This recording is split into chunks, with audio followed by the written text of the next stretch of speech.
starts with your attitude. If you truly believe you won't win, you won't win.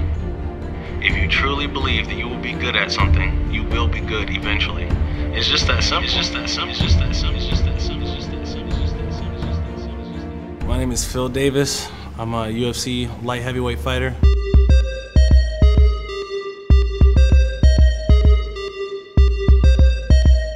Started wrestling in junior high. Just kind of happened by accident. And my only friend at the time asked me to walk out on the wrestling team with him. I stayed for practice, and it was the worst practice ever. I came home on a Thursday night. I was like, Mom, this is the stupidest idea I ever had. I tried out for wrestling.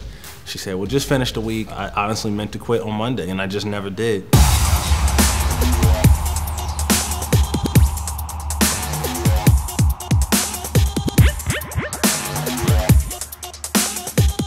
I wrestled all through high school, got a scholarship to wrestle at Penn State, was a 4-time All-American, 2-time Big Ten champion, 2008 national champion, graduated with my degree in kinesiology, and since then I've been training full-time to be a MMA fighter. I got in contact with Dominic Cruz, UFC champion. He invited me to come train with him in San Diego, and I've been here ever since.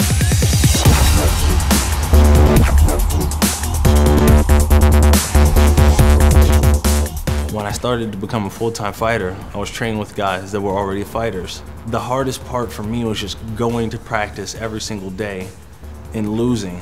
I knew what I was doing in wrestling, and then when you go to a completely different sport where you don't know what you're doing, it's frustrating. You gotta be able to use whatever failure or setback or disappointment you have to push you forward the next time to do it right.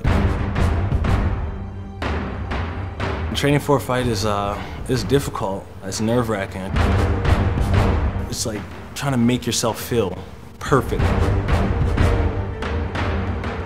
It's a constant battle between you and yourself and how to deal with the nerves of a competition. All these different variables that are constantly changing, and how you yourself deal with them is going to determine how you compete. My first UFC fight was interesting. I kind of got it short notice. I got it on like 4 or 5 weeks notice. I just had 4 fights at the time. I had really no business fighting this guy. He's ranked top 10 in the world. For me, that was a sink or swim moment. I knew that I wanted to be a champion. And I knew I wanted to win that fight. And it didn't matter to me who was going to be in the cage with me. I was just going to go in there, I was going to fight this guy, and give it everything I had. When I finally got inside the cage and they're announcing you, and they're saying your name, I'm in the Mandalay Bay Event Center, and for like a brief second, it's like your heart flutters, and you're like, goodness, this is what I always dreamed of. All right, gotta do it. It's scary, not for the reasons that most people probably think it's scary. They think, oh man, this guy's gonna try to elbow you in the face, cut your face open, knock you out.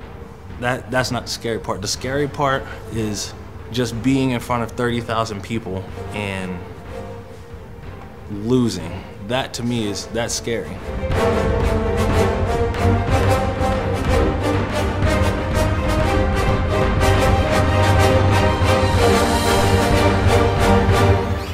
Anybody that has a dream, that wants to do something, that knows exactly what they want to do, my best advice is just find out what someone else did who's at the top. Find out what they're doing.